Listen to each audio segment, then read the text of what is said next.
তোমাকে আকাশ সমান ভালোবাসি। সমুদ্রের যত ঢেউ আমি তোমাকে ততটাই ভালোবাসি। এই পৃথিবীকে যতখানি ভালোবাসা ঘিরে আছে আমি তোমাকে ভালোবাসি। আমাদের ভালোবাসা চিরন্তর।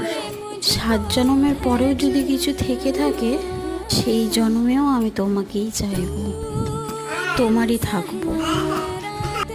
আর হ্যাঁ, ভিডিওটি ভালো লেগে থাকলে like, comment, share and subscribe করে দিও। আর কমেন্টে সবাই রাধা রামনজি কি জয় বলতে ভুলো না কিন্তু। Tata, bye bye.